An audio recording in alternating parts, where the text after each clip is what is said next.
Halo guys, ketemu lagi kita. Kita lanjutkan yuk ngobrol-ngobrol kita masalah inovasi. Sekarang saya pengen ngobrol lebih dalam nih masalah kreativitas. Sebagaimana kita ketahui, kreativitas itu kan adalah bahan utama daripada inovasi. Tanpa ada kreativitas, kita tidak akan bisa berinovasi.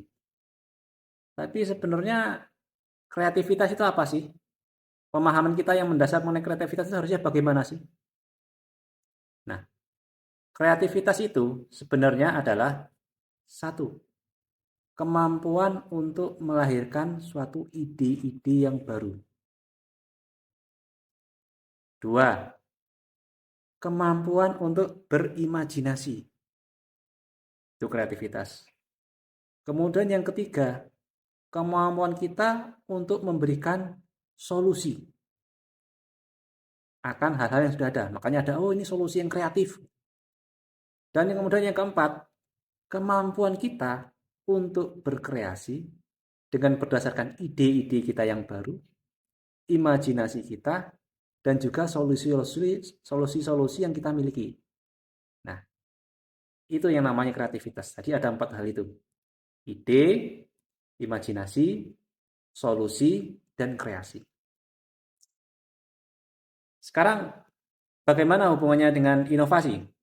Sebagaimana kita sebutkan dalam VT kita yang kemarin, di chapter 2, orang yang kreatif itu belum tentu inovatif. Tetapi, orang yang inovatif pasti kreatif. Kalau masih belum jelas, bisa dilihat sekarang perbedaannya antara kreativitas dan inovasi. Sekarang ada dua pertanyaan mendasar jika kita ingin membahas masalah kreativitas itu sendiri. Yang pertama, kreativitas itu apakah hanya dimiliki oleh orang-orang yang pandai, intelektual tinggi, dan IQ-nya tinggi? Itu yang pertama. Kemudian yang kedua, apakah kreativitas itu merupakan suatu bakat alami, sehingga ada orang yang punya bakat kreatif, ada yang tidak? Ataukah itu merupakan suatu skill yang bisa dipelajari? Jadi, semua orang asal tahu ilmunya bisa kreatif deh. Nah, dua pertanyaan mendasar itu yang akan kita bahas pada ngobrol-ngobrol kita masalah inovasi kali ini. Nah, sekarang kita coba jawab dan jelaskan pertanyaan yang nomor satu ya. Apakah kreativitas itu hanya bisa dilakukan oleh orang-orang yang pandai, yang IQ-nya tinggi? Saya di sini ada paper dari Bu Kyung Hee Kim. Dia meta-analisis, dia ambil berbagai macam penelitian dan paper, dan dia buat suatu judul yang bagus di sini. Can only intelligent people be creative? Secara ringkas, berdasarkan kesimpulan beliau, saya juga kutipkan di sini, bahwasanya yang namanya kreativitas itu tidak ada hubungannya dengan masalah intelijensia, tidak ada hubungannya dengan masalah IQ. Di sini disebutkan bahkan orang dengan low IQ itu juga tetap memiliki kemampuan untuk berkreativitas. Jadi dalam artian tidak hanya orang-orang yang katakanlah ada di kampus, titelnya banyak, itu dianggap orang-orang yang bisa berkreativitas. Kreativitas tidak ada hubungannya dengan masalah gelar, tidak ada hubungannya dengan masalah IP, bahkan tidak ada hubungannya dengan masalah IQ. Kreativitas itu adalah suatu kemampuan yang tersendiri. Sehingga di sini kita bisa sebutkan bahwasanya setiap orang itu secara umum mempunyai potensi dan kemampuan untuk berkreativitas. Dan tentu saja beda-beda ya kemampuan berkreativitas, namun tidak ada hubungannya dengan masalah kepandaian dalam artian secara akademik. Ini saya berikan contohnya. Ini buktinya nih. Ini berita terbaru nih. Saya juga baru dapat ini. Ada seorang pelajar SMK, dia itu bisa menemukan bug di Google. Dia bisa sebagai bug hunter, belajar sendiri karena dia emang kreatif. Dan bugnya itu pun diakui oleh Google dan dia mendapatkan hadiah di sini.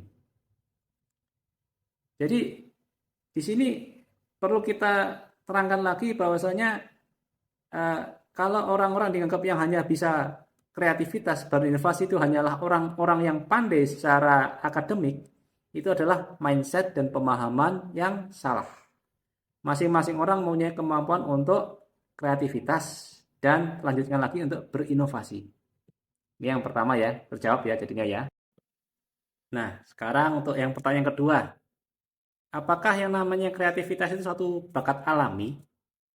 Ataukah itu merupakan suatu skill yang bisa dipelajari? Nah, di sini memang pembahasannya kan nanti akan panjang. Saya nggak yakin nih VT-nya ini akan bisa cukup. Kalau nggak cukup, nanti akan saya buat part 2-nya ya. Tetapi secara umum, dua-duanya itu memang masing-masing memiliki pendukung daripada para expertnya masing-masing. Jadi ada dua pemikiran utama, major mindset, mengenai kreativitas itu sendiri. Ada satu yang mengatakan bahwasanya kreativitas itu memang by nature merupakan bawaan alami, potensi alami manusia. Tidak semua orang dapat, itu gift. Sehingga itu memang ada orang yang kreatif, ada juga yang tidak. Itu pendapat yang pertama atau mindset yang pertama dalam memahami kreativitas. Kemudian yang kedua, kreativitas itu sebenarnya skill, suatu kemampuan yang bisa dipelajari, bisa difahami. Asal kita tahu ilmunya, kita bisa mempelajarinya, maka kita juga bisa kreatif. Nah, ini adalah pemahaman yang kedua. Nah, pertanyaannya sekarang di antara dua mindset ini, pemahaman masalah kreativitas ini, mana yang benar? Atau bisa kita katakan, kamu tim yang mana nih? Atau alternatif yang ketiga, bagaimana sih cara kita bisa memberikan dua pemahaman yang kayaknya itu tidak akur itu sehingga bisa jadi akur? Nah, saya lebih suka yang cara mengakurkan dua pemahaman ini. Nanti saya akan jelaskan satu persatu. Tunggu sebentar ya. Nah, sebagai usaha untuk mengakurkan dua mindset itu, di sini saya perkenalkan A. Paul Thorens. Beliau adalah father of creativity. Beliau orang yang menciptakan namanya TTCT, Thorens Test of Creative Thinking, sejak 1966.